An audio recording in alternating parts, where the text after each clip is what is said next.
নমস্কার বন্ধুরা, কেমন আছেন সবাই? মমস কিচেনের আরেকটি নতুন রেসিপিতে আপনাদের সকলকে স্বাগত জানাই। তো আজকে আমি তৈরি করব গুড় ঝরা পিঠে। এটি তৈরি করার জন্যই আমি প্রথমে একটি বাটিতে হাফ কাপ সুজি নিয়ে সেটি ভালোভাবে জল দিয়ে ভিজিয়ে রাখলাম। তারপর এর থেকে জলটা ফেলে দিয়ে এর মধ্যে আমি হাফ কাপ চালের গুঁড়ো এবং সামান্য পরিমাণে নুন মিশিয়ে নিয়ে তারপর এটি ভালোভাবে মেখে নেব।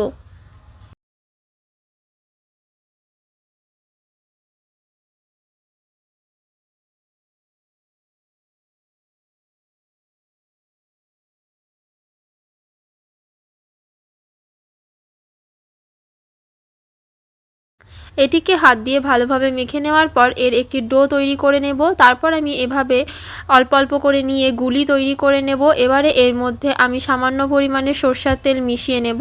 তারপর এটিকে আমি বেলে নেব।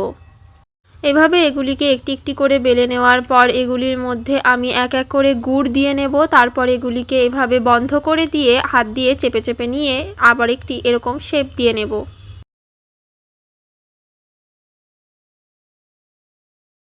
ব্যাস সবগুলি এভাবে করে নেওয়ার পর তারপর আমি একটি কড়াইতে সর্ষের তেল গরম করে নেব এবং এর মধ্যে আমি এগুলি এক এক করে ছেড়ে দেব।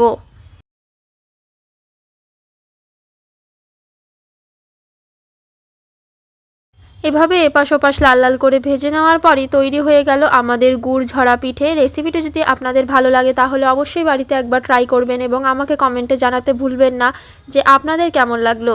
ভিডিওটি যদি আপনাদের কিছুটা ভালো লেগে থাকে তাহলে অবশ্যই একটা লাইক করে পাশে থাকবেন। সুস্থ থাকবেন, ভালো থাকবেন। আজকের মতো এইটুকুই। দেখা হচ্ছে আবার পরবর্তী রেসিপি নিয়ে।